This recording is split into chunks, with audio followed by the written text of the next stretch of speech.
L'actualité, ce sont aussi les journées nationales de l'archéologie ce week-end. Bonjour Jean-Paul Demoule. Bonjour. Merci d'être avec nous ce matin. Vous êtes professeur émérite d'archéologie à l'université de Paris 1, Panthéon-Sorbonne. Alors les journées nationales de l'archéologie, l'année dernière c'était 1600 animations à travers la France et quelques 200 000 visiteurs. Comment est-ce que vous expliquez un tel engouement du public ? Je crois qu'il y a deux choses. D'une part, l'archéologie, ça a toujours fasciné. C'est Indiana Jones, les trésors, etc. Et d'autre part, je pense qu'il y a une vraie demande d'histoire. Dans une époque où on ne sait plus trop bien où on va, on se demande s'il n'y a pas des sociétés qui sont déjà allées dans le mur dans l'histoire. Je crois qu'il y a besoin de repères et besoin de connaître le passé pour comprendre le présent et le futur. Est-ce que vous auriez une sélection des sites, des endroits à aller voir les plus intéressants selon vous ? Non, c'est très difficile parce que justement, comme vous disiez, il y a 1600 lieux, donc c'est aussi bien des visites de chantier de l'INRAP, de l'Institut National de Recherche Archéologique Préventive, des musées, des laboratoires du CNRS ou d'universités. Donc là, délibérément, un certain nombre de chantiers sont ouverts. Il suffit de voir la liste aussi bien sur le site du ministère de la Culture que sur celui de l'INRAP. Et là, les archéologues accueillent et expliquent ce qu'ils sont en train de faire. C'est un métier qui fait quand même rêver. Enfin, je vais parler pour moi, mais oui. Tout petit, moi, je voulais être archéologue. Oui, moi aussi. Voilà. Sauf que vous avez réussi, pas moi. Il est encore temps. Non, je crois pas. Qu'est-ce qui pousse un jeune aujourd'hui à vouloir devenir archéologue ? Vous avez raison, ça fait partie des métiers qu'on veut faire quand on est petit. Et je rencontre souvent des gens comme vous, exactement, qui me disent « Ah, j'aurais tellement voulu ». Je pense que quand on est enfant, c'est justement cette découverte, c'est cette recherche des origines. On se demande comment on fait les enfants et aussi qu'est-ce qui se passait avant. Et puis la découverte, effectivement, le récit de la tombe de Toutankhamon, c'est un grand classique.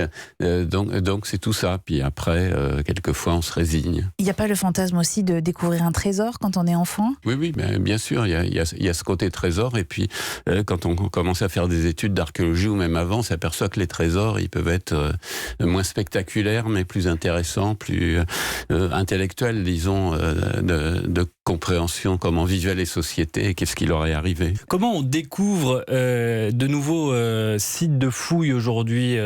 C'est à la faveur de travaux, vous avez des suspicions, vous êtes renseigné, vous y allez un petit peu au petit bonheur la chance, comment ça se passe ? 90-95% des fouilles, c'est ce qu'on appelle des fouilles préventives, c'est-à-dire celles qui sont faites avant les travaux d'aménagement. Il faut savoir que chaque année, en France, on décape, on creuse, on artificialise 600 km². C'est énorme. C'est-à-dire la surface d'un département tous les 10 ans ou un terrain de foot toutes les 5 minutes. Ah oui, quand même. Donc tout ça pour des autoroutes, TGV, parking, zones industrielles. Donc là, pour à peu près 20% de ces surfaces, les services du ministère de la Culture demandent à l'INRAP de faire des sondages pour savoir s'il y a quelque chose.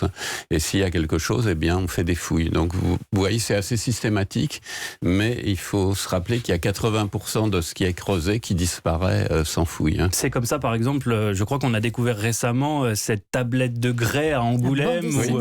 La toute première bande dessinée potentiellement de l'histoire de l'humanité avec des animaux gravés dessus, vieille de, je crois, 12 000 ans avant notre ère. Oui.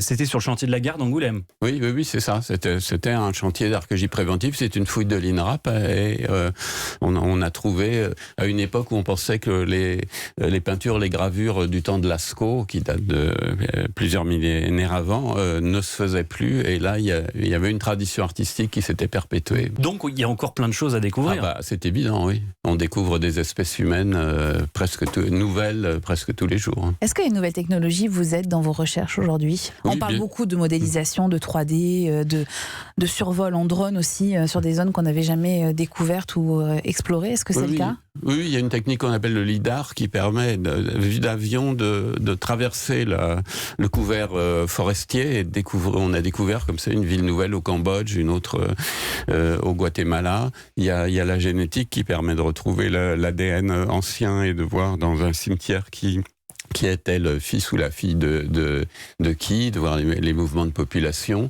Il y a effectivement les big data qui permettent de traiter des données avec de manière massive. Donc on ne cesse de travailler avec le progrès des autres disciplines scientifiques. Merci Jean-Paul Demoule d'avoir été notre invité ce matin. Je rappelle que vous êtes professeur émérite d'archéologie à l'université de Paris 1, Panthéon-Sorbonne. Vous êtes aussi l'auteur de Trésors, les petites et grandes découvertes qui ont fait l'archéologie. C'est édité chez Flammarion et c'est tout récent. C'est sorti ça vient de sortir, en mai. Et puis je rappelle à nos éditeurs que ce week-end, ce sont les journées nationales de l'archéologie. Des milliers d'événements, de sites à aller visiter. Rendez-vous sur le site de l'INRAP, si j'ai bien compris. Oui. J'y suis allé tout à l'heure. C'est très bien fait, vous cliquez dans quel département vous êtes et tous les événements sont listés. C'est extrêmement facile et c'est surtout très intéressant. Merci à vous et à bientôt. Merci.